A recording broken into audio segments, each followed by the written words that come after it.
வணக்கம். நீங்க கேட்டுட்டு இருக்கிறது தமிழ் வானொலி. நான் உங்கள் தோழி. இன்னைக்கு நாம பார்க்க போற கதையோட தலைப்பு அன்பும் நம்பிக்கையும். வாங்க கதைய ஆரம்பிக்கலாம். வலது கை ஆள்காட்டி விரல்ல பேஸ்கெட் பால சுத்திக்கிட்டே எஃப்எம்ல ஒலிச்ச சினிமா பாடல முணுமுணுத்துக்கிட்டே அவனோட அறையிலிருந்து வெளியில வந்தான் ருத்ரன். அப்போ யாரோ சமையல் அறையில தன் அம்மா அன்னபூரணியோட பேசிட்டு இருக்கிறது தெரிஞ்சது. அதனால உத்து கவனிச்சான். ஹேமா நல்லா வளர்ந்துட்டாளே, மகாலட்சுமி மாதிரி இருக்கா. கூடிய சீக்கிரம் நல்ல இடமா பார்த்து கல்யாணம் பண்ண வேண்டியதானே. குரலை வச்சே ருத்ரன் தெரிஞ்சுக்கிட்டான் வந்திருக்கிறது எதிர் வீட்டு ஜானகி அம்மான்னு.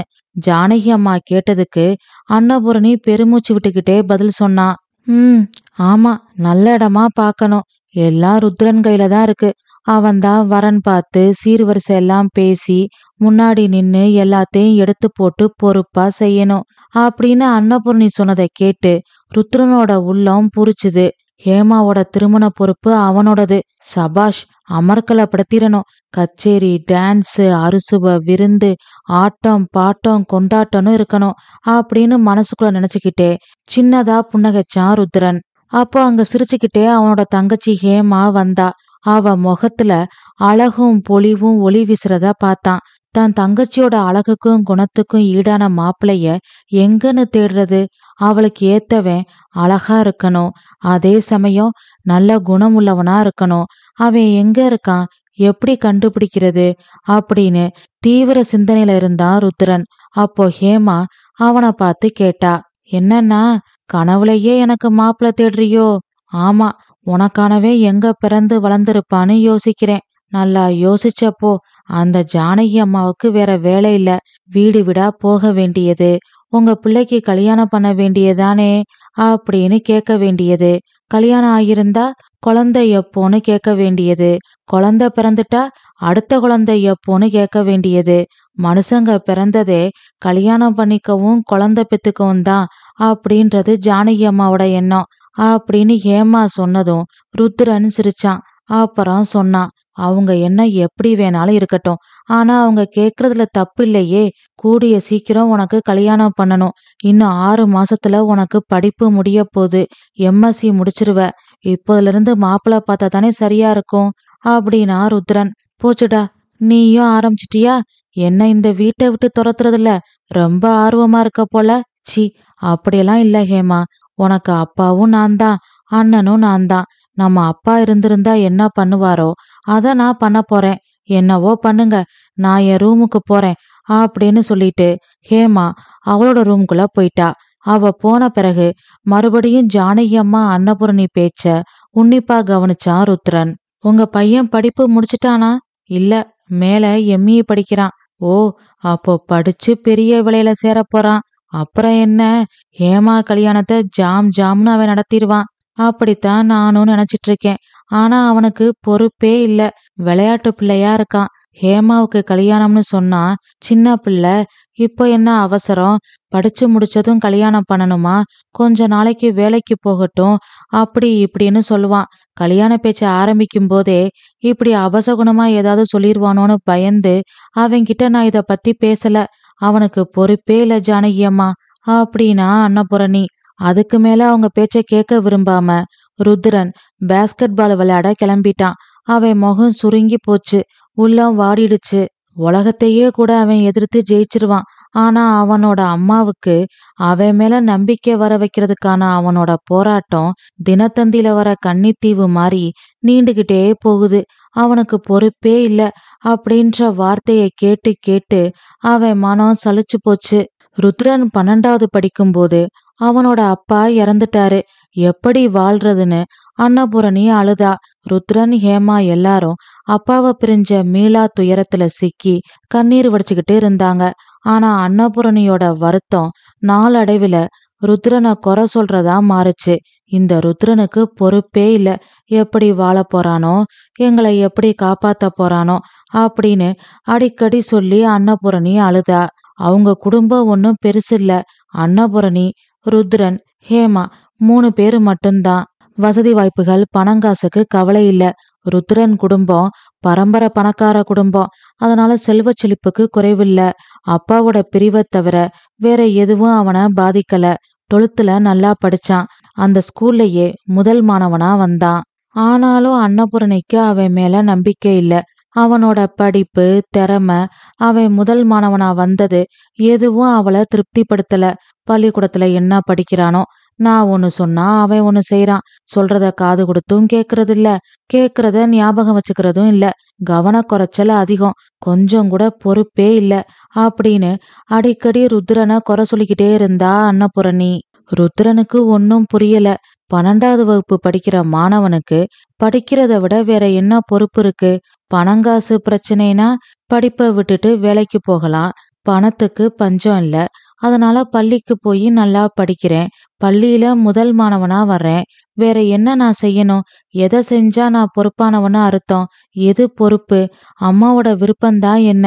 இந்த மாதிரி பல கேள்விகள் ருத்ரன் மனசுல தினம் தினம் ஓடிக்கிட்டே இருந்தது. ஆனா இது எதுக்குமே அவனுக்கு விட தெரியல. விட தெரியாம அவன் தூங்காம தவிச்ச நாட்கள் அதிகம். நாட்கள் ஓடுச்சு. இன்ஜினியரிங் காலேஜ்ல சீட்டு கிடைச்சது. நல்லா படிச்சான். காலேஜ் அனுபவம் அவனுக்கு வாழ்க்கைய கத்து கொடுத்தது. ஒரு ஆணோட கடமை என்ன, பொறுப்பு என்னன்னு அவன் காலேஜ்ல தெரிஞ்சுக்கிட்டான். நல்லா படிச்சு முடிச்சு நல்ல வேலைக்கு போய் பரம்பரை காசுல உட்கார்ந்து சாப்பிடாம உழைச்சு சாப்பிட்டு அம்மாவையும் தங்கச்சியையும் காப்பாத்தணும், இதுதான் பொறுப்புன்னு புரிஞ்சுக்கிட்டான். அதனால நல்லா படிச்சான். காதல், தப்பான நண்பர்களோட சகவாசம், இந்த மாதிரி எந்த விஷயத்திலையும் மனசை செலுத்தாம படிப்புல கவனத்தை செலுத்தினா ருத்ரன். எதிர்கால இந்தியா இளைஞர்கள் கையில இருக்கு அப்படின்றத அவன் தீவிரமா நம்பினான். நல்ல குடிமகனா இருக்க விரும்பினான். அதனால நல்ல பழக்கங்களை ஃபாலோ பண்ணான். நல்ல மார்க் எடுத்தான். ஆனா அப்பவும் அவனை அன்னபூரணி குறை சொல்லிக்கிட்டே இருந்தா. ருத்ரனோட நடவடிக்கைய பார்த்து அவனை கல்லூரியில மாணவர் தலைவனா தேர்ந்தெடுத்தாங்க. அதனால கல்லூரி மாணவர் தலைவன் அப்படின்ற பெருமிதத்தோட ருத்ரன் பேசும்போதும் கல்லூரி விஷயமா ஏதாவது வேலை செய்யும் போதும் அன்னபூரணி அவனை குறை சொல்லிக்கிட்டே இருந்தா. எப்ப பார்த்தாலும் காலேஜ் நினப்புதான், சுத்தமா குடும்ப பொறுப்பு இல்ல அப்படின்னு அவனை குறை சொல்லிக்கிட்டே இருந்தா. ருத்ரனோட உள்ளம் எரிமலையா கொதிச்சுது. பொறுப்பும் வேண்டாம், ஒரு மண்ணும் வேண்டாம். இப்ப வீட்ல என்ன குறை, நான் என்ன செய்யல அப்படின்னு மனசுக்குள்ள குமுறுனான். கொஞ்சம் கொஞ்சமா அம்மா கூட பேசுறத தவிர்க்க ஆரம்பிச்சான். ஆனா அவன் உள்ளம்படுற பாடு அவனுக்கும் அவனை படைச்ச கடவுளுக்கும் தான் தெரியும். வருஷங்கள் ஓடுச்சு. ருத்ரன் பிஇ முடிச்சான். பெரிய பெரிய ஐடி நிறுவனங்களை வேலை பார்த்து கை நிறைய சம்பாதிக்கிறதுல அவனுக்கு விருப்பம் இல்ல. தான் பிறந்த நாட்டுக்கு தன்னால முடிஞ்சதை செய்யணும். வருங்கால இந்தியாவை செழுமையாக்கணும். அதுக்கு ஒரே வழி மாணவர்களை நல்வழிப்படுத்தணும். புத்தகத்தை தாண்டி உலக அறிவை அவங்களுக்கு கத்து கொடுக்கணும் அப்படின்னு முடிவு பண்ணான். அதனால காலேஜ் ப்ரொஃபஸராக விரும்பி எம்இ படிச்சிட்டு இருக்கான் ருத்ரன். படிச்சுக்கிட்டே வீட்ல இருந்து நிறைய மாணவர்களுக்கு டியூஷன் சொல்லி கொடுக்கறான். ஆனா இப்ப கூட அவனோட அம்மா அவனுக்கு பொறுப்பே இல்லைன்னு தான் சொல்றா. தங்கச்சி ஹேமாவோட கல்யாணத்தை நடத்த வேண்டிய பொறுப்பு ருத்ரனோடது அப்படின்னு சொல்லி கொதிச்சுக்கிட்டு இருந்த ருத்ரனோட உள்ளத்தை குளிர வச்ச அவன் அம்மா அன்னபூரணி அடுத்த நிமிஷமே அவனுக்கு பொறுப்பே இல்லைன்னு மறுபடியும் சொல்லி அவனோட சந்தோஷ உணர்ச்சி சுண்டி போற மாதிரி செஞ்சிட்டா.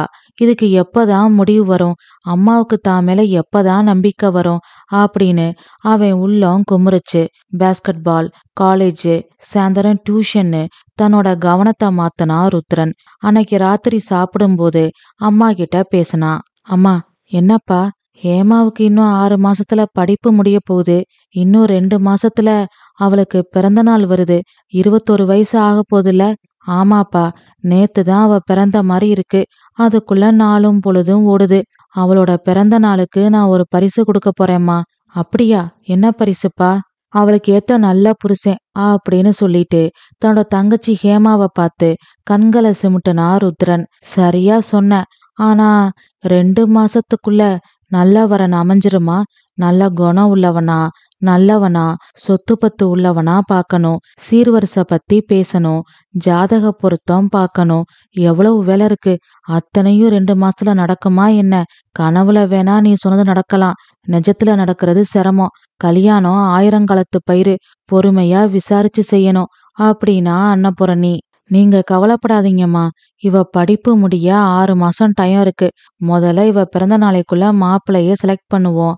அப்புறம் மத்த பேச்செல்லாம் பேசி ஜாதகம் எல்லாம் பார்த்து எல்லாம் ஓகேனா கல்யாணத்தை ஜாம் ஜாமும் நடத்திடலாம் அப்படின்னா ருத்ரன். நீ சொல்றதெல்லாம் சரிதான். அப்போ இப்போயிலிருந்தே மாப்பிள பாக்கணுமே அப்படின்னு கேட்டா அன்னபூரணி. ஆமாமா, நான் எதுக்கு இருக்கேன்? ஹேமாவுக்கு எப்படிப்பட்ட மாப்பிளைய கொண்டாந்து நிறுத்துறேன்னு பாருங்க, தூளு கிளப்பிரலாம் அப்படின்னு ருத்ரன் சொன்னதும் அன்னபூரணி முகத்துல புன்னகை பூத்துது. உள்ளம் சந்தோஷத்துல திளைச்சுது. பரவாயில்ல, என் மகனுக்கு பொறுப்பு வந்துருச்சு அப்படின்ற மாதிரி ருத்ரனை பார்த்தா அன்னபூரணி. சரிப்பா, உன் இஷ்டப்படி செய் அப்படின்னு சொல்லிட்டு சாப்பிட ஆரம்பிச்சா அன்னபூரணி. அம்மாவோட சம்மதம் கிடைச்சதும் ருத்ரனுக்கு சந்தோஷம் தாங்க முடியல. எப்படியாவது நல்லவரனா பார்த்து தங்கச்சியோட கல்யாணத்தை ஜாம் ஜாமுன் நடத்தி அம்மா கிட்ட பொறுப்பானவன்னு பேரு வாங்கிடணும் அப்படின்னு மனசுக்குள்ள நினைச்சுக்கிட்டான் ருத்ரன். அதன் பிறகு ருத்ரன் அவனோட ஃப்ரெண்ட்ஸ அடிக்கடி தன்னோட வீட்டுக்கு கூட்டிட்டு வந்தான். தன்னோட ஃப்ரெண்ட்ஸ்ல யாரையாவது ஒருத்தனை பார்த்து இவரை மாதிரி எனக்கு மாப்பிள்ள பாருன்னு தங்கச்சி ஹேமாவோ இல்ல இவனை மாதிரி ஒரு நல்லவனை உன் தங்கச்சிக்கு மாப்பிள்ளையா பாருன்னு அம்மா அன்னபூரணியோ சொல்லுவாங்கன்னு ருத்ரன் எதிர்பார்த்தான். அதனால தன்னோட ஃப்ரெண்ட்ஸ் மூலம் ஹேமாவோட மனசுக்கு பிடிச்சவன் எப்படி இருக்கணும், அம்மா எப்படிப்பட்ட மாப்பிள்ளைய எதிர்பார்க்கறா அப்படின்னு தெரிஞ்சுக்கலான்னு ருத்ரன் திட்டம் தீட்டுனான். ஆனா அன்னபூரணிக்கு ருத்ரனோட ஃப்ரெண்ட்ஸ பார்த்தாலே பிடிக்கல. ஒரு நாள் ராத்திரி ருத்ரன் கிட்ட அன்னபூரணி சொன்னா, ருத்ரா, ஏன் இப்படி உன் ஃப்ரெண்ட்ஸ அடிக்கடி வீட்டுக்கு கூட்டிட்டு வர? வயசு பொண்ணு இருக்கிற இடத்துல இப்படி அடிக்கடி வயசு பசங்களை கூட்டிட்டு வரலாமா? நாளைக்கு ஒண்ணு கிடக்க ஒண்ணு ஏதாவதுன்னா என்ன பண்றது? ஊர்ல 4 பேரு 4 விதமா பேச மாட்டாங்க. உனக்கு கொஞ்சம் கூட பொறுப்பே இல்ல அப்படின்னு அன்னபூரணி சொன்னா. உனக்கு பொறுப்பே இல்ல அப்படின்ற வார்த்தைகள் அவனுக்கு கஷ்டமா இருந்தாலும் அம்மா சொன்ன மத்த விஷயங்கள நியாயம் இருந்ததால அமைதியா இருந்தான் ருத்ரன். அப்புறம் தன்னோட தவற உணர்ந்து அம்மா கிட்ட மன்னிப்பு கேட்டான். அப்புறம் சொன்னான், தப்புதாம்மா, நான் ஒரு விதமா யோசிச்சு ஒண்ணு பண்ணேன். ஆனா அது வேறு விதமா மாறிட்டா என்ன பண்றதுன்னு நீங்க கேக்குறீங்க. நியாயம்தான், எனக்கு இது தோணல.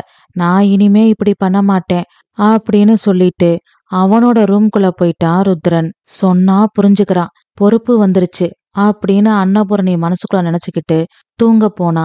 நாட்கள் ஓடுச்சு.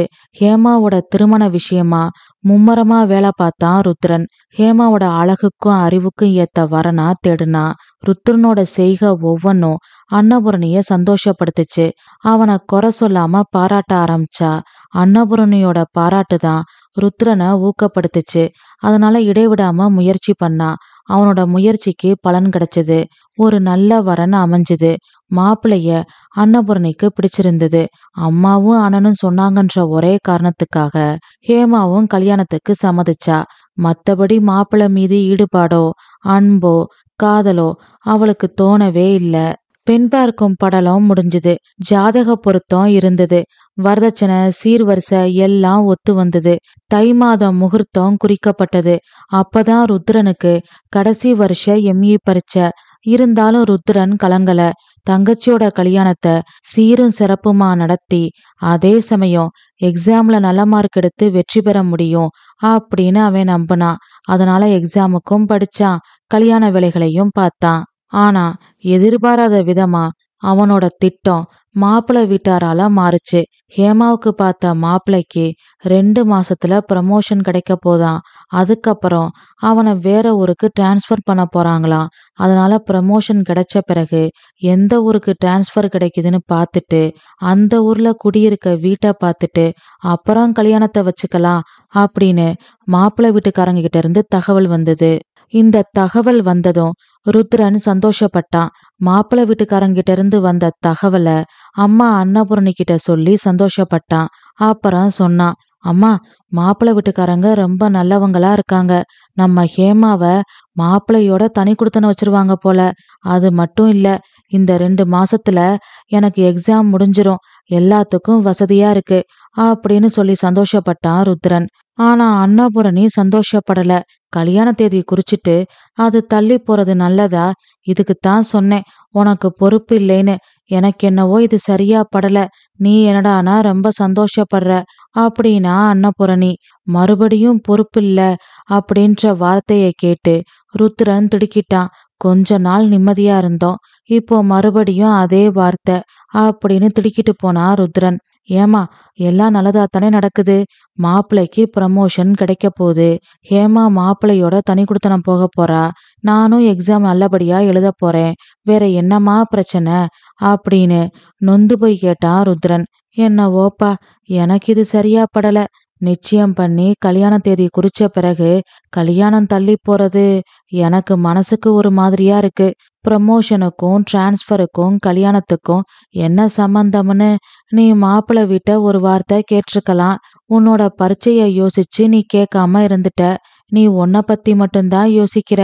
என்னையும் உன் தங்கச்சியையும் பத்தி யோசிக்க மாட்டேங்கிற அப்படின்னு அன்னபூரணி சொன்னதும் ருத்ரன் அதிர்ச்சியில உறைஞ்சு போயிட்டான். ஆமா அப்படித்தான் அப்படின்னு சொல்ல வந்தவன் பேசாம சில மாதிரி உட்கார்ந்திருந்தான்.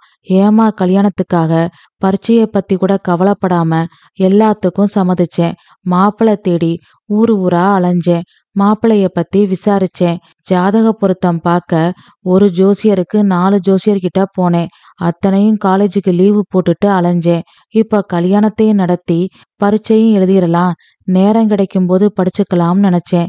அதனால கல்யாண வேலைகளையும் பார்த்துக்கிட்டு ராத்திரியில கண்ணு முழிச்சு படிச்சேன். அதுக்கெல்லாம் நல்ல பேரு அம்மா கிட்ட இருந்து கிடைச்சிருச்சு. என்ன பண்ணாலும் இந்த அம்மாவுக்கு என் மேல நம்பிக்கை வராது. மகளோட கல்யாணம் தான் முக்கியம், என் படிப்பு முக்கியம் இல்ல அம்மாவுக்கு அப்படின்னு நினைச்சு அவன் மனசு நொந்து போச்சு. அப்புறம் ஒரு முடிவெடுத்தான். மாப்பிள்ளை எடுத்த முடிவு சரி. நாம நம்ம படிப்புல கவனத்தை செலுத்துவோம். நமக்காக யாரும் எதுவும் பண்ண போறதில்ல. நம்ம நாமளே தான் பாத்துக்கணும். கற்ற கல்விதான் நமக்கு துணை அப்படின்னு முடிவு பண்ணி அங்கிருந்து எழுந்து அவனோட ரூம்குள்ள வந்தான். படிக்க ஆரம்பிச்சான். நல்லா படிச்சான். பரீட்சை சூப்பரா எழுதுனான். 2 மாசங்கள் கழிச்சு மறுபடியும் பொறுப்போட மாப்பிள்ளை வீட்டாருக்கு ஃபோன் பண்ணான். மாப்பிள்ளைக்கு ப்ரமோஷன் கிடைச்சிருச்சா, எந்த ஊருக்கு டிரான்ஸ்ஃபர் பண்ணியிருக்காங்க அப்படின்னு எல்லாத்தையும் விசாரிச்சான். அதுக்கப்புறம் கல்யாணத்தை எப்போ வச்சுக்கலான்னு கேட்டான். மாப்பிள்ளையோட அப்பா ரொம்ப கர்வமா பேசினாரு. என் பையனுக்கு பதவி உயர்வு கிடைச்சிருக்கு. முன்ன விட சம்பளம் அதிகம். அதனால முன்னாடி நாம பேசின சீர்வரிசையை விட அதிகமா நீங்க செய்யணும். இப்போ என் பையனோட ரேஞ்சே வேற அப்படின்னு சொல்லி முன்னாடி பேசியிருந்ததை விட சீர்வரிசைய அதிகமா கேட்டாரு மாப்பிள்ளையோட அப்பா. மாப்பிள்ளையோட அப்பா சொன்னதை கேட்டு ருத்ரனோட ரத்தம் கொதிச்சுது. இப்படி நிமிஷத்துக்கு ஒரு பேச்சு பேசுற மனுஷங்க கிட்ட தங்கச்சியை எப்படி ஒப்படைக்கிறது?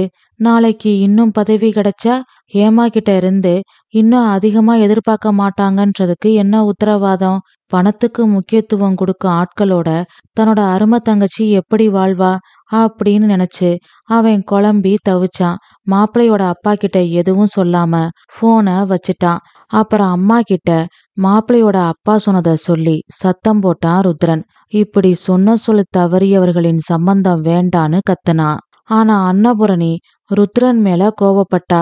மாப்பிள்ளை வீட்டாருன்னா அப்படித்தான் இருப்பாங்க. பிள்ளைய பெத்தவங்க, நாம பொண்ண பெத்தவங்க, நாம தான் விட்டு கொடுத்து போகணும். நம்ம பொண்ணு நல்லா இருக்க வேண்டாமா?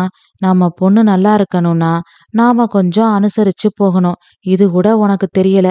நீ எப்படித்தான் எங்களை காப்பாத்த போறியோ? உனக்கு கொஞ்சம் கூட பொறுப்பு இல்ல அப்படின்னா அன்னபூரணி.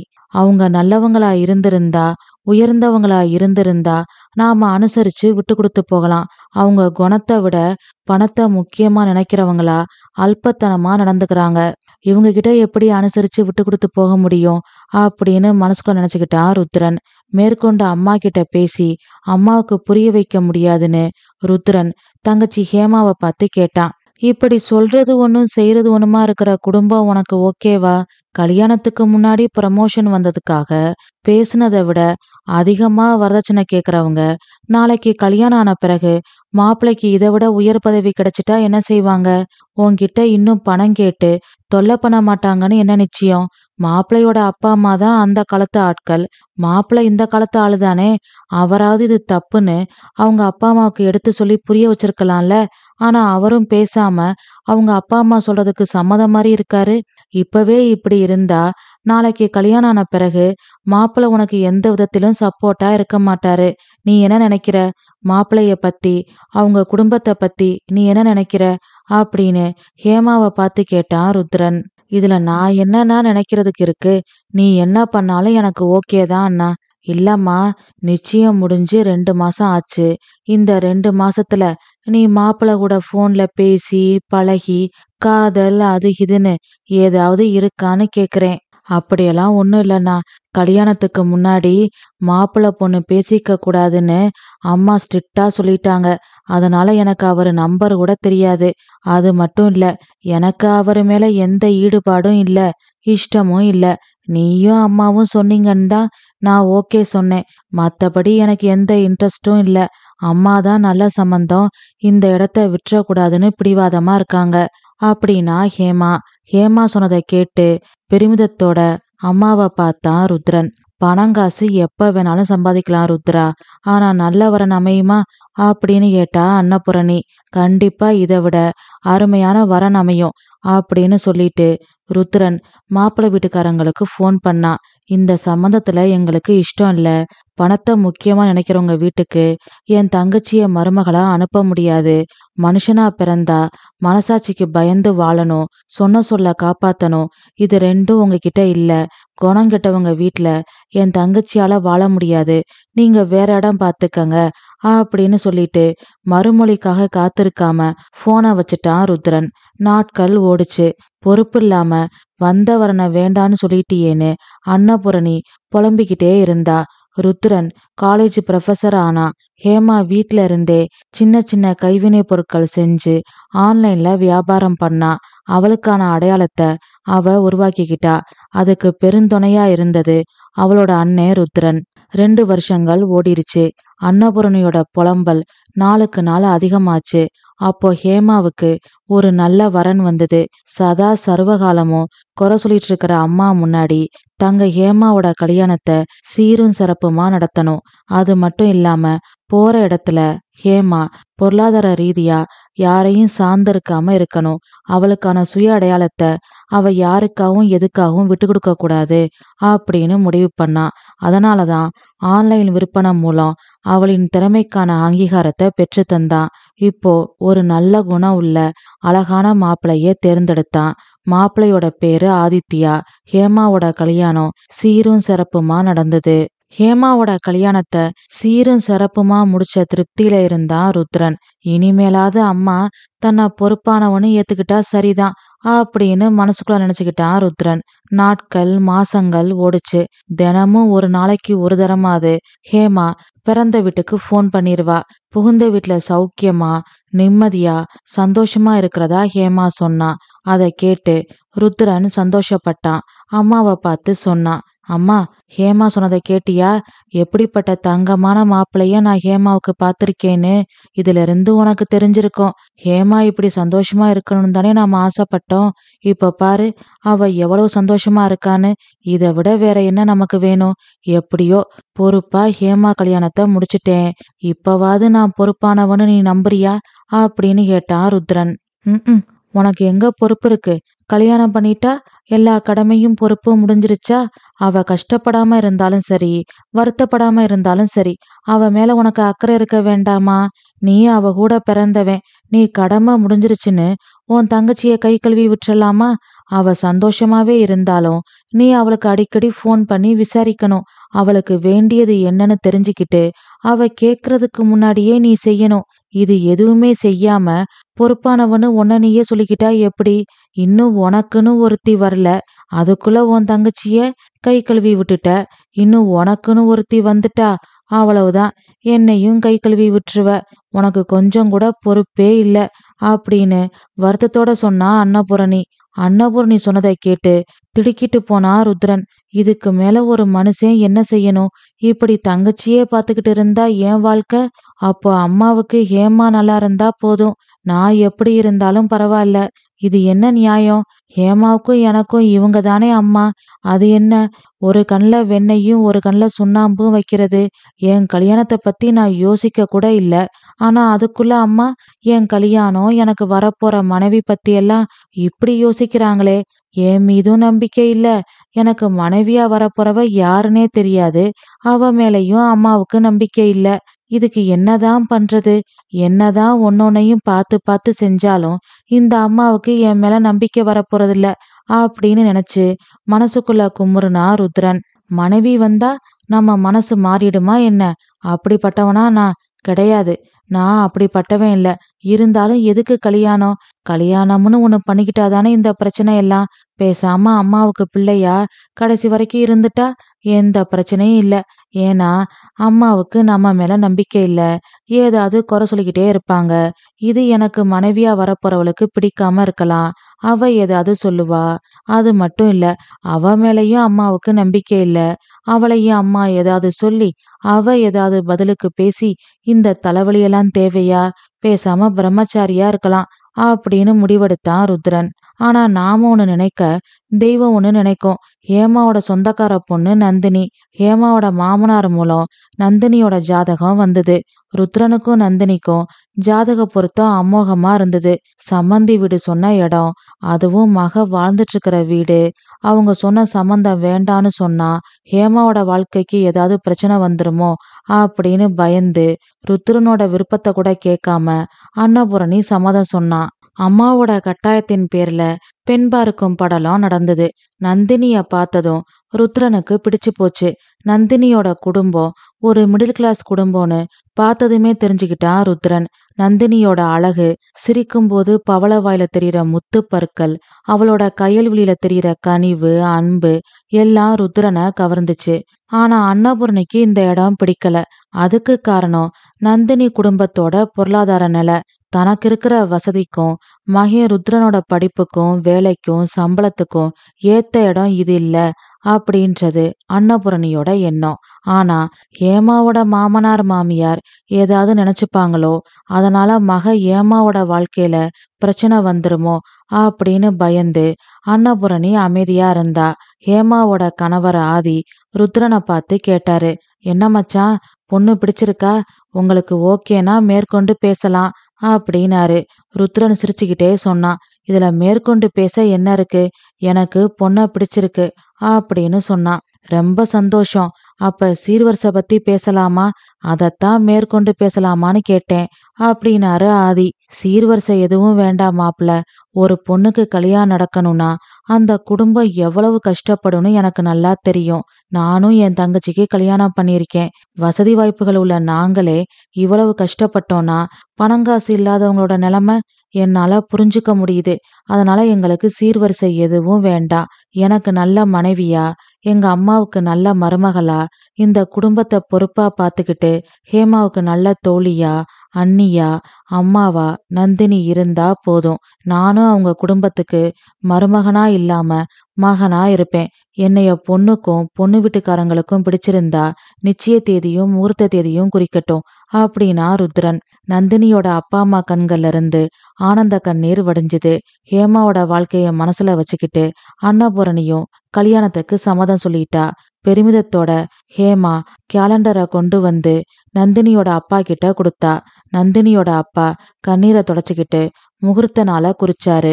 சுபயோக சுபதினத்துல ருத்ரன் நந்தினி திருமணம் ஆடம்பரம் இல்லாம அழகா எளிமையா நடந்தது.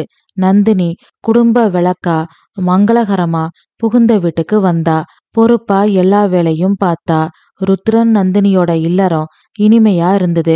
ஹேமாவுக்கு செய்ய வேண்டிய சீர்கள் செய்முறைகள் எல்லாம் தவறாம நடந்தது. அது மட்டும் இல்லாம ஹேமாவுக்கு அதை வாங்கி கொடு, இதை வாங்கி கொடு, ஹேமா வீட்டுக்கு போய் இதை கொடுத்துட்டு வான்னு ஏதாவது இங்கிருந்து ஹேமா வீட்டுக்கு போய்கிட்டே இருந்தது. ருத்ரன் மனசுக்குள்ள புலம்புனாலும் வெளியில சொல்லல. நந்தினியோ வாய திறக்கல. புருஷங்கிட்டயோ மாமியார்கிட்டயோ ஹேமா கிட்டயோ இத பத்தி அவ சொல்லவே இல்ல. சொந்தக்காரங்களை பத்தி எங்க நாம குறை சொல்ல ஆரம்பிக்கிறோமோ அங்கதான் பிரச்சனை வலதுகால எடுத்து வச்சு உள்ள வரும் அப்படின்றது நந்தினிக்கு நல்லா தெரியும். குறை சொல்றவங்கள யாருக்கும் பிடிக்காதுன்றதும் நந்தினிக்கு தெரியும். தன் மாமியார் செய்றது தப்பா இருந்தாலும் புரியாம பேசினாலும் தன்னோட புருஷன் ருத்ரனுக்காக எல்லாத்தையும் தாங்கிக்கிட்டு பொறுமையா சிரிச்ச முகத்தோட இருந்தா நந்தினி. அடக்கமான மருமக, ஆதரவான மகன். இதுக்கு மேல அன்னபூரணியால குறை சொல்ல முடியுமா? அதனால அன்னபூரணி குறை சொல்றது கொஞ்சம் கொஞ்சமா குறைய ஆரம்பிச்சுது. பசங்க கல்யாணம் ஆகுற வரைக்கும் அம்மா பிள்ளையா இருப்பாங்க. கல்யாணத்துக்கு அப்புறம் பொண்டாட்டி தாசன் ஆயிருவாங்க. ஆனா நான் அப்படி இல்ல. திருமணத்துக்கு முன்னாடி எப்படி இருந்தனோ அப்படியேதான் இப்பவும் இருக்கேன். அம்மாவுக்காக பொண்டாட்டிய விட்டு கொடுக்கவும் இல்ல, பொண்டாட்டிக்காக அம்மாவை விட்டு கொடுக்கவும் இல்ல.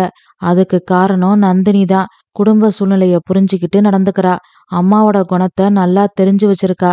நந்தினி இடத்துல வேற யார் இருந்திருந்தாலும் பிரச்சனை பூதாகரமா வெடிச்சிருக்கும். நந்தினி துணையாலதான் நான் நல்ல மகனாவும் இருக்க முடியுது, நல்ல கணவனாவும் இருக்க முடியுது அப்படின்னு நினைச்சு ருத்ரன் பெருமைப்பட்டான். அப்பதான் அந்த நல்ல செய்தி வந்தது. ஹேமாவோட மாமனார் ருத்ரனுக்கு ஃபோன் பண்ணாரு. ஹேமா கர்ப்பமா இருக்கதா சொன்னாரு. அந்த சந்தோஷமான செய்தியை கேட்டு ருத்ரன், நந்தினி, அன்னபூரணி எல்லாரும் சந்தோஷப்பட்டாங்க. சாதாரண நாட்கள்லயே அன்னபூரணி ஹேமாவுக்கு ஏதாவது செய்ய சொல்லிட்டே இருப்பா. இப்போ கேட்கவா வேணும்? ருத்ரனோட வருமானம், பரம்பரை சொத்துல உள்ள காசு எல்லாம் ஹேமாவுக்கு செய்யவே சரியா இருந்தது.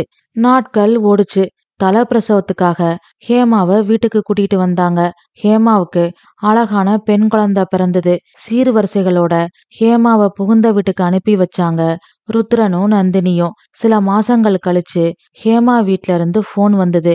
ஹேமாவோட கணவன் ஆதிக்கு வேற ஊருக்கு டிரான்ஸ்பர் வந்ததாவும், ஹேமாவும் ஆதியும் கை குழந்தையோட அந்த ஊருக்கு போக போறதாவும் தகவல் வந்தது. உடனே இதுதான் சாக்குன்னு அன்னபூரணி ஹேமா வீட்டுக்கு கிளம்பிட்டா. குழந்தைய வச்சுக்கிட்டு ஹேமா தனியா கஷ்டப்படுவா, நான் கூட மாட ஒத்தாசையா இருக்கேன் அப்படின்னு சொல்லிட்டு ஹேமா வீட்டுக்கு போயிட்டா அன்னபூரணி. அன்னபூரணி சொன்னத ருத்ரனும் நந்தினியும் நம்பினாங்க. ஆனா உண்மையிலேயே அன்னபூரணி மனசுல இருந்த எண்ணம் வேற. அவளுக்கு மகன் ருத்ரன் மேலையும் மருமக நந்தினி மேலையும் நம்பிக்கை இல்ல. கடைசி காலத்துல தன்னை பாத்துக்க மாட்டாங்க, ருத்ரனுக்கு பொறுப்பு இல்ல, அவன் மனைவி சொல்றதத்தான் அவன் கேட்பான், எங்கிருந்தோ வந்தவ என்ன அதிகாரம் செய்வா, அதுக்கு நான் அடிபணிஞ்சு போகணும், இந்த கொடுமையெல்லாம் என்னால தாங்க முடியாது, மருமக கிட்ட அடிமையா இருக்கிறத விட மகளுக்கு உற்ற துணையா அவ வீட்ல இருக்கலாம், பெத்ததெல்லாம் பிள்ளையாயிருமா, நட்டதெல்லாம் பயிராயிடுமா அப்படின்னு நினைச்சுதான் அன்னபூரணி மக ஹேமா வீட்டுக்கு போனா. அன்னபூரணி இப்படி திடீர்னு முடிவெடுக்க காரணம் நந்தினியோட அம்மாதான். ஆமா, ஒரு நாள் நந்தினிய பார்க்க அவ அம்மா வந்திருந்தா. அப்போ ஹேமாவோட பிள்ளைக்காக ஒரு செயின் வாங்கியிருந்தா அன்னபூரணி. அத மகன் ருத்ரன் கிட்ட கொடுத்து ஹேமா வீட்டுல கொடுக்க சொன்னா. ருத்ரனும் ஹேமா வீட்டுக்கு போனான். அதுக்கப்புறம் அன்னபூரணி பூஜை அறைக்கு போய் பக்தி பாடல் படிக்க ஆரம்பிச்சா. இதையெல்லாம் பார்த்துக்கிட்டு இருந்த நந்தினியோட அம்மா சமையலறையில இருந்த நந்தினி கிட்ட வந்தா. நந்தினிய பார்த்து கேட்டா, ஏண்டி நந்தினி, உன் நாத்தனார் குழந்தைக்கு அப்பவே நகை வாங்கி போடலையா, இப்பதான் கொடுக்கறாங்களா? ஏம்மா கேக்குற? இல்ல, இப்போ ஒரு செயின் வாங்கி உன் மாமியார் உன் புருஷன் கிட்ட கொடுத்து அனுப்புறாங்க, அவரும் அதை எடுத்துக்கிட்டு உன் நாத்தனார் வீட்டுக்கு போயிருக்காரு, அதான் கேட்டேன். ஓ அதுவா? அது இப்போ புதுசா வாங்கியிருப்பாங்க, ஏற்கனவே எல்லா சீரும் செஞ்சாச்சு, இது புதுசு, செயினை பார்த்ததும் பேத்தி நினப்பு வந்திருக்கும், வாங்கியிருப்பாங்க. சரியா போச்சு போ. இப்படி மகளுக்கே எல்லாத்தையும் கொடுத்துட்டு இருந்தா அப்போ உங்களுக்கு நாளைக்கு உங்களுக்கு பிள்ளை பிறந்தா நீங்க தான் செய்யணும் அப்படின்னு நந்தினி சொன்னதும் அவளோட அம்மா திடுக்கிட்டா. ஆமாமா, இப்போ ஹேமாவுக்கு அவங்க மாமியார் செய்யல, அவங்க அம்மா தானே செய்யறாங்க, அது மாதிரி எனக்கும் ஏன் அம்மா நீங்க செய்யுங்க, நல்லா செய்றோம், எங்களால முடிஞ்சத கண்டிப்பா நாங்க செய்றோம். ஆனா இது எனக்கு 2 பிள்ளை இருந்தா, உனக்கு ஒரு அண்ணனோ தம்பியோ இருந்தா, இப்படி அவனுக்கு ஒண்ணுமே கொடுக்காம எல்லாத்தையும் உனக்கே கொடுக்க மாட்டோம், அத முதல்ல நீ புரிஞ்சுக்க அப்படின்னு அம்மா சொன்னதும் நந்தினி ஒரு நிமிஷம் அவளை பார்த்தா. அவளோட அம்மா மேலும் சொன்னா, மகளுக்கு செய்ய வேண்டான்னு சொல்லல, ஆனா எதுக்கும் ஒரு அளவு இருக்கு, அளவுக்கு மிஞ்சினா அமிர்தமும் நஞ்சு, மகளுக்கு செய்யட்டும், அப்படியே மகனுக்கும் செய்யட்டும், 2 பேருக்கும் ஒரே மாதிரி செய்யட்டும், யாரு வேண்டாம்னு சொன்னா மகளுக்கு மட்டும் செஞ்சுட்டு எங்காவது மகனை ஓட்டாண்டி ஆக்குவாங்களா அப்படின்னு அவளோட அம்மா சொன்னதும் நந்தினி திடுக்கிட்டு போனா. பேசாம அமைதியா இருந்தா. அவளோட அம்மா மேலும் சொன்னா, பார்த்து புரிஞ்சு நடந்துக்க, உன்னோட எதிர்காலமும் மாப்பிள்ளையோட எதிர்காலமும், நாளைக்கு உங்களுக்கு பிள்ளைக பிறந்தா அவங்களோட எதிர்காலத்தையும் மனசுல வச்சுக்கிட்டு நடந்துக்க, குடும்ப பொறுப்ப உன் கைக்குள்ள கொண்டு வரப்பாரு, குடும்பத்தோட அதிகாரத்தை நீ கையில எடு, உன் நாத்தனாருக்கு நியாயமா செய்ய வேண்டிய சீர்வரிசைகளை செய்யுங்க, மத்தபடி உங்க எதிர்காலத்துக்கும் சேமிச்சு வைங்க, புரிஞ்சு நடந்துக்கங்க அப்படின்னு சொல்லிட்டு அவளோட அம்மா கிளம்பிட்டா. அம்மா சொல்றதும் நியாயம்தான் அப்படின்னு நந்தினிக்கு தோணுச்சு. ஆனா புருஷன் ருத்ரன் முகத்தை நினைக்கும் போது பாவமா இருந்தது. நம்மள உண்மையிலேயே நேசிக்கிற மனுஷன் அவர்தான். காசு பணத்துக்கு முக்கியத்துவம் கொடுக்காத மனுஷன். அவர் மட்டும் காசு பணம் முக்கியம்னு நினைச்சிருந்தா நம்மள கல்யாணம் பண்ணியிருப்பாரா? அவரோட குணத்துக்கு முன்னாடி பணங்காசெல்லாம் சர்வ சாதாரணம். அவருக்காக நாம எதையும் தாங்கிக்கலாம். அம்மா ஏதோ தான் மேல உள்ள அக்கறையில பேசிட்டு போறாங்க. இத நாம பெருசா எடுத்துக்க கூடாது. நாம எப்போதும் போல இருப்போம் அப்படின்னு மனசுக்குள்ள நினைச்சுக்கிட்டு வேலைகளை பார்க்க ஆரம்பிச்சா நந்தினி. ஆனா இது எல்லாத்தையும் கேட்டுக்கிட்டு இருந்த அன்னபூரணி நந்தினிய தப்பா நினைச்சா. நந்தினி மனசுல உள்ள எண்ணத்தை பத்தி தெரிஞ்சுக்காம அவ மேல நம்பிக்கை இல்லாம அவளை பத்தி தப்பா நினைச்சா அன்னபூரணி. அவளுக்கு ஏற்கனவே மகன் ருத்ரன் மேல நம்பிக்கை இல்ல. இப்போ மருமக நந்தினி மேலயும் நம்பிக்கை இல்ல. அதனாலதான் இப்படி ஒரு முடிவை எடுத்து மக ஹேமா வீட்டுக்கு போயிட்டா அன்னபூரணி. மக வீட்டுக்கும் மகன் வீட்டுக்குமா போக வர இருந்தா அன்னபூரணி. அப்புறம் ஒரு நாள் ஹேமா வீட்ல இருந்து அன்னபூரணி ஃபோன் பண்ணா. சும்மா சும்மா இங்கேயும் அங்கேயும் அலைய முடியல. அதனால நான் இங்க ஹேமா வீட்லயே இருந்துக்கிறேன் அப்படின்னு சொல்லிட்டு போனை வச்சுட்டா அன்னபூரணி. ருத்ரனுக்கு ஒன்னும் புரியல. அதனால நந்தினி கிட்ட என்ன நடந்ததுன்னு கேட்டான். பாவம் அவளுக்கு ஒன்னும் தெரியாது. அதனால அவ எனக்கு எதுவும் தெரியாதுன்னு சொன்னா. உடனே தங்கச்சி ஹேமாவுக்கு ஃபோன் பண்ணா. என்ன நடந்ததுன்னு விசாரிச்சான். நந்தினியோட அம்மா பேசினதையும் அதுக்கு நந்தினி அமைதியா இருந்ததையும் அதனால அம்மா கோபப்பட்டு அங்க வந்துட்டதாவும் சொன்னான். உடனே ருத்ரனுக்கு கோபம் வந்தது. நந்தினிய பார்த்து கேட்டான். உங்க அம்மா இங்க வந்திருக்கும் போது ஏதோ சொன்னாங்களாம். அதனாலதான் அம்மா கோச்சுக்கிட்டு அங்க போயிருக்காங்களாம். ஆமா, என் மேல உள்ள அக்கறையில எங்க அம்மா சொன்னாங்க. என்ன சொன்னாங்க? மகளுக்கு செய்ய வேண்டியதா, ஆனா மகனை ஓட்டாண்டி ஆக்கிட்டு மகளுக்கு செய்யக்கூடாதுன்னு சொன்னாங்க. ஓ, இங்க நடக்கிறது எல்லாத்தையும் உங்க வீட்ல சொல்றதா உன்னோட வேலையோ? அந்த புத்தியெல்லாம் எனக்கு கிடையாது.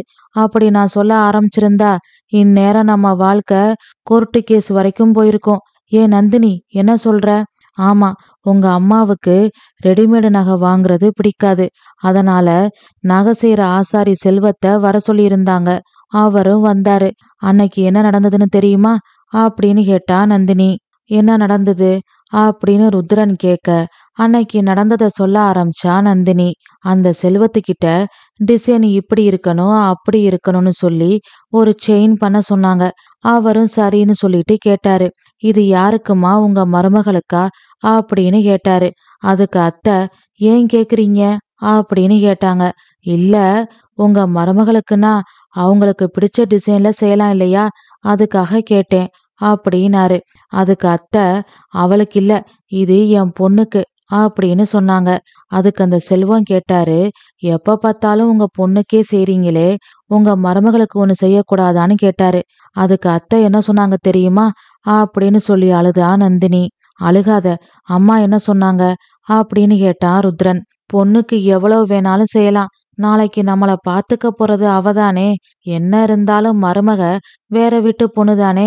இவகிட்ட நாம பாசத்தை அக்கறையே எதிர்பார்க்கலாமா? என் மகனுக்கு பொறுப்பே கிடையாது. அதான் நானே என் மகளுக்கு செய்றேன். நீங்க சீக்கிரம் நல்லா செஞ்சு கொண்டு வாங்க அப்படின்னு சொன்னாங்க அப்படின்னு நந்தினி சொன்னதும் ருத்ரன் திகைச்சு போய் உட்கார்ந்துட்டான். நந்தினி அவனை பார்த்து கேட்டா. நான் தெரியாமத்தான் கேக்குறேன். இது வரைக்கும் உங்க அம்மா மேல நான் உண்மையான பாசமே வச்சதில்லையா? அவங்களுக்கு எதையுமே நான் மனசார செஞ்சதில்லையா? எனக்கு நகை நட்டு வாங்கி தர வேண்டாம். ஆனா மூணாவது மனுஷங்க கிட்ட என்னை பத்தி தப்பு தப்பா பேசாம இருக்கலாம் இல்லையா? அந்த செல்வம் என்னை பத்தி என்ன நினைப்பாரு? நான் என்னவோ அத்தை மேல பாசமா இல்லாத மாதிரியும் அத்தைய கொடுமைப்படுத்துறதாவும் நினைக்க மாட்டாரு. சரி, என்ன விடுங்க. உங்க அப்பா இறந்து போன நாள்ல இருந்து நீங்க தானே பொறுப்பா எல்லாத்தையும் பாத்துக்கிறீங்க. படிக்கிற காலத்துல பொறுப்பா இல்லாம ஊரா சுத்துனீங்க? இல்லையே, நல்லா பொறுப்பா படிச்சு பள்ளியிலேயே முதல் மாணவனா வந்திருக்கீங்க. காலேஜ்லயும் நல்லா படிச்சிருக்கீங்க. உங்க தங்கச்சிக்கு சுய வருமானம் வர மாதிரி ஆன்லைன் விற்பனைக்கு ஏற்பாடு பண்ணி கொடுத்திருக்கீங்க. அவளுக்கு கல்யாணம் பண்ணி வச்சு சீர்வரிசை செஞ்சு அவளுக்கு பிரசவம் பார்த்து அவ பிள்ளைக்கும் தாய் மாமனா எல்லா சீர்வரிசையும் செஞ்சிருக்கீங்க. இது போதாதுன்னு இங்க இருந்து உங்க தங்கச்சி வீட்டுக்கு போய்கிட்டே இருக்கு. இந்நேரம் வரைக்கும் ஏன் எதுக்குன்னு நீங்களோ நானோ உங்க அம்மா கிட்ட கேட்டு இருப்போமா? ஆனா உங்க அம்மா உங்களுக்கு பொறுப்பு இல்லைன்னு மூணாவது மனுஷங்கிட்ட சொல்லும்போது எனக்கு எப்படி இருந்தது தெரியுமா? இந்நேரம் வரைக்கும் இத பத்தி நான் உங்ககிட்ட பேசியிருக்கேனா அப்படின்னு நந்தினி கேட்டதுக்கு இல்லைன்னு தலையாட்டுனா ருத்ரன். அவன் பேச வார்த்தை வராம அமைதியா இருந்தான். நந்தினி மேலும் சொன்னான். அன்னைக்கும் அப்படித்தான். ஹேமாவோட குழந்தைக்கு உங்க அம்மா செயின் செஞ்சாங்க. அத உங்ககிட்ட கொடுத்து உங்க தங்கச்சி வீட்ல கொடுக்க சொன்னாங்க. அத பாத்துக்கிட்டு இருந்த எங்க அம்மா என்கிட்ட சொன்னாங்க, மகளுக்கு யாரும் செய்ய வேண்டான்னு சொல்லல. அதுக்காக மகனுக்கு ஒண்ணுமே செய்யாம எல்லாத்தையும் மகளுக்கே செஞ்சா எப்படின்னு கேட்டாங்க. அப்ப கூட அவங்க கிட்ட நான் என்ன சொன்னேன் தெரியுமா? ஹேமாவுக்கு அவங்க அம்மா செய்றாங்க, மாமியார் செய்யல. அது மாதிரி எனக்கு நீங்க செய்யுங்க அப்படின்னு தான் சொன்னேன். அது மட்டும் இல்ல, என் மேல உண்மையான அன்பு வச்சிருக்கிறது நீங்க. காசு பணம் முக்கியம்னு நீங்க நினைச்சிருந்தா எனக்கு இந்த வாழ்க்கை கிடைச்சிருக்குமா? இப்படி காசு பணத்துக்கு முக்கியத்துவம் கொடுக்காம குணத்துக்கு முக்கியத்துவம் கொடுக்கற உங்களுக்கு பொண்டாட்டியா வந்துட்டு நான் மட்டும் காசு பணத்துக்கு முக்கியத்துவம் கொடுத்தா எப்படிங்க? பணத்தை எப்ப வேணாலும் சம்பாதிக்கலாம். ஆனா உறவுகளை சம்பாதிக்க முடியாது. நான் ஒத்த பொண்ணா பிறந்தவ. உங்களுக்கு மட்டும் இல்ல, எனக்கும் ஹேமா தங்கச்சி தான். அவளுக்கு செய்யறதுல எனக்கு சந்தோஷம்தான். அது மட்டும் இல்ல, ஏதாவது வேலைக்கு போய் அல்லது பிடிச்சதை செஞ்சு எனக்கான அடையாளத்தை உருவாக்கிக்கோன்னு என்கிட்ட நிறைய தரம் நீங்க சொல்லியிருக்கீங்க. ஆனா நான் தான் உங்க மனைவின்ற அடையாளம் போதும்னு இருக்கேன். இப்படிப்பட்ட நல்லவரான உங்ககிட்ட இது எல்லாத்தையும் சொல்லி நான் கஷ்டப்படுத்த விரும்பல. அதனாலதான் இந்நேரம் வரைக்கும் நான் இத பத்தி உங்ககிட்ட சொல்லல. என் இடத்துல வேற யார் இருந்திருந்தாலும் இந்நேரம் கோர்ட்டு கேஸ்னு பிரச்சனை போயிருக்கும் அப்படின்னா நந்தினி. நீ சொல்றதெல்லாம் சரிதான். ஆனா எனக்கு ஒரு விஷயம் புரிய மாட்டேங்குது. நீ உங்க அம்மா கிட்ட இப்படி பேசியிருக்க. ஆனா நீ எதுவுமே பேசாம அமைதியா இருந்ததா எங்க அம்மா ஹேமா கிட்ட சொல்லிருக்காங்களே. உங்களுக்கு அது புரியல. ஆனா எனக்கு, நானும் அம்மாவும் சமையல் அறையில பேசிட்டு இருக்கும்போது அத்தை பூஜை அறையில சாமி பாட்டு படிச்சுக்கிட்டு இருந்தாங்க. நாங்க பேசுனது அவங்களுக்கு எப்படி தெரிஞ்சதுன்னு எனக்கு இப்ப வரைக்கும் புரியல. ஆனா சத்தியமா நான் எங்க அம்மா கிட்ட இப்படித்தான் சொன்னேன். நீங்க வேணா நேரே உங்க அம்மா கிட்ட போய் கேளுங்க, நான் சொன்னேனா இல்லையான்னு அப்படின்னு கண்ணீரோட சொன்னா நந்தினி. அவளோட கண்ணீரை தொடச்சு விட்டு ருத்ரன் சொன்னான், நீ சொல்றத நான் நம்பாம கேக்கல. ஆனா அம்மா ஏன் உன்னை பத்தி ஹேமா கிட்ட பொய் சொல்லணும்? அதான் எனக்கு புரியல. இதுல புரியறதுக்கு என்னங்க இருக்கு? அவங்களுக்கு நம்ம 2 பேரு மேலயும் நம்பிக்கையே இல்ல. மகன் கடைசி காலத்துல காப்பாத்த மாட்டான். மருமக மகனை தாங்கிட்ட இருந்து பிரிச்சிருவா அப்படின்னு ஆணித்தரமா நம்புறாங்க. நாம என்னதான் அவங்களுக்கு நம்பிக்கை வர மாதிரி நடந்துகிட்டாலும் அவங்க மனசு அதை ஏத்துக்க மறுக்குது. அதனால அவங்களாவே உன்னை கற்பனை பண்ணிக்கிறாங்க. இதுக்கு நாம என்ன பண்ண முடியும்? சரிதான் நந்தினி, நீ சொல்றது கரெக்ட். ஆரம்பத்துல இருந்தே அம்மாவுக்கு என் மேல நம்பிக்கை இல்ல. சரி, நான் நேரே ஹேமா வீட்டுக்கு போய் அம்மா கிட்ட மனசு விட்டு பேசுறேன். அவங்களுக்கு புரிய வச்சு கூட்டிட்டு வர ட்ரை பண்றேன் அப்படின்னு சொல்லிட்டு ருத்ரன் தங்கச்சி ஹேமா வீட்டுக்கு போனான். அம்மா கிட்ட பொறுமையா எடுத்து சொன்னான். ஆனா அன்னபூரணி அவன் வீட்டுக்கு வர மறுத்துட்டா. அவ மனசு மகனையும் மருமகளையும் நம்ப மறுத்தது. அதுக்கப்புறம் ருத்ரனை தனியா கூப்பிட்டு ஹேமா சொன்னா, அண்ணா, அம்மா இஷ்டப்படி விட்டுருண்ணா. அம்மாக்கு எங்க விருப்பமோ அங்க இருக்கட்டும். மருமக கிட்ட இருக்கிறத விட மக கிட்ட இருக்கிறது மேலுன்னு அம்மாவுக்கு தோணிருக்கலாம் இல்லையா? ஓஹோ, மகனோட இருக்கிறத விட மருமகனோட இருக்கிறது மேல், அப்படித்தானே? ஆமாண்ணா, இன்னைக்கு நிறைய வீடுகள்ல சிதம்பர ஆட்சி இல்ல, மதுரை ஆட்சி தான். அதான் ஆண்கள் ஆட்சி இல்ல, பெண்கள் ஆட்சி தான். இங்க என்னோட ஆட்சி தான். அதனால அம்மாவுக்கு எந்த அவமானமும் ஏற்படாது அப்படின்னு ஹேமா சொன்னதும் ருத்ரன் யோசிச்சான். அப்போ நம்ம வீட்ல நந்தினி ஆச்சியா? பாவம் அவ. எனக்காக எல்லாத்தையும் பொறுத்துக்கிட்டு இருக்கிற நந்தினி ஆட்சி நடத்துறாளா என்ன? குடும்பம்ன்றது ஆண்கள் சொல்றத பெண்கள் கேக்குறதோ இல்ல பெண்கள் சொல்றத ஆண்கள் கேக்குறதோ இல்ல. ஆண் பெண் 2 பேரும் சமம். யாரு நல்லது சொன்னாலும் மத்தவங்க கேட்டுக்க வேண்டியதான். இங்கு உயர்ந்தவங்க தாழ்ந்தவங்கன்னு யாரும் இல்ல. இத சொன்னா இவங்களுக்கு புரிய போறதும் இல்ல. சரி, அம்மாவுக்கு எங்கு விருப்பமோ அங்க இருக்கட்டும். மக வீட்ல இருந்தா தாய் மகன் உறவு இல்லாம போயிடுமா என்ன அப்படின்னு மனசுக்குள்ள நினைச்சுக்கிட்டு அங்கிருந்து கிளம்புனா ருத்ரன். அப்போ வழியில மாப்பிள ஆதிய சந்திச்சான். நடந்த எல்லாத்தையும் ஒண்ணு விடாம மாப்பிள ஆதி கிட்ட சொன்னான். எல்லாத்தையும் கேட்டுட்டு ஆதி பேச ஆரம்பிச்சாரு. மச்சான், நீங்க கவலைப்படாதீங்க. எனக்கு நீங்க சொல்றது புரியுது. நாங்களே எங்க வீட்ல பேசிக்கிட்டோம். இப்படி ஹேமாவுக்கே எல்லாத்தையும் கொடுத்துட்டா ருத்ரனோட நிலைமை என்ன? அவரை நம்பி வந்திருக்கும் நந்தினியோட எதிர்காலம் என்ன ஆகுறதுன்னு நானும் எங்க அப்பா அம்மாவும் பேசிக்கிட்டோம். அப்பதான் அத்தை, அதான் உங்க அம்மா இங்க வந்து பேசும்போதுதான் எங்களுக்கு புரிஞ்சுது. அவங்களுக்கு உங்க மேலையும் நந்தினி மேலையும் நம்பிக்கை இல்லைன்னு. இத்தனைக்கும் நீங்க அவங்க சொல்றதுக்கு மேல செய்றீங்க. அப்படி இருந்தும் உங்களுக்கு பொறுப்பு இல்ல, அவங்களோட கடைசி காலத்துல காப்பாத்த மாட்டீங்க. நந்தினி உங்களையும் உங்க அம்மாவையும் பிரிச்சிருவான்னு தீர்க்கமா நம்புறாங்க. எவ்வளவு எடுத்து சொன்னாலும் அவங்க மனசு ஏத்துக்க மாட்டேங்குது. நிறைய வீட்ல நடக்கிறத பார்த்து பார்த்து கேட்டு கேட்டு அவங்களையும் அறியாம பையன் பொண்டாட்டி பின்னாடி போயிடுவான், மகதான் நம்மள காப்பாத்தும் அப்படின்னு நம்ப ஆரம்பிச்சிட்டாங்க. அது மட்டும் இல்ல, மகன் எப்படியும் பொழைச்சுப்பான், எவ்வளவு கஷ்டம் வந்தாலும் தாங்கிப்பான். ஆனா மக கஷ்டப்படக்கூடாது, அதனால மகளுக்கே எல்லாத்தையும் கொடுத்துறணும் அப்படின்ற எண்ணம் நிறைய பெத்தவங்க மனசுல இருக்கு. இதுக்கு இன்னொரு காரணமும் இருக்கு. நாம கஷ்டப்பட்டு சம்பாதிச்சு சேர்த்த சொத்து, நம்ம பூர்வீக சொத்து, நம்ம மகளுக்கு போகட்டும், எங்கிருந்தோ இந்த வீட்டுக்கு வந்த மருமகளுக்கு ஏன் போகணும் அப்படின்ற எண்ணமும் அவங்களுக்கு இருக்கு. இது எல்லாம் தான் இந்த பிரச்சனைக்கு காரணம். அதுக்காக உங்க அம்மா கெட்டவங்கன்னு நான் சொல்லல. உங்க அம்மா நல்லவங்க. உங்க மேலையும் நந்தினி மேலையும் பாசம் வச்சிருக்காங்க. ஆனா பாசம் வச்ச அளவுக்கு உங்க 2 பேரு மேலையும் நம்பிக்கை வைக்கல.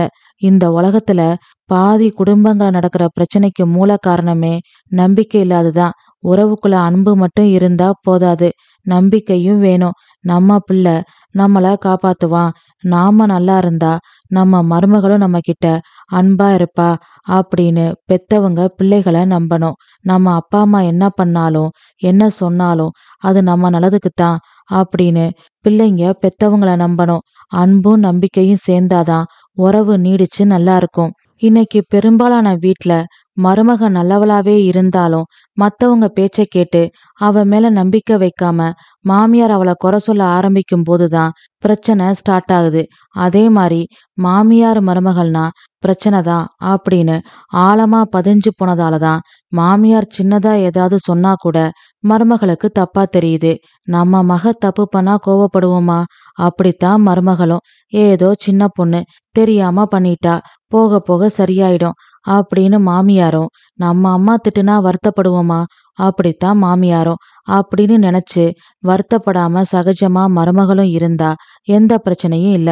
முதல்ல உறவுக்குள்ள நம்பிக்கை கலந்த அன்பு வேணும். சரி மச்சான், எல்லாம் போக போக சரியாயிடும். அப்புறம் நீங்க ஹேமாவுக்கு கொடுத்த சீர்வரிசைகள் போக எக்ஸ்ட்ராவா கொடுத்த எல்லாத்தையும் நாங்க தனியா வச்சிருக்கோம். கூடிய சீக்கிரம் அத்தைக்கு தெரியாம கொண்டு வந்து தரேன் அப்படின்னாரு ஆதி. பரவாயில்ல மாப்பிள, கொடுத்தது கொடுத்ததாவே இருக்கட்டும். யாருக்கு கொடுத்தோம்?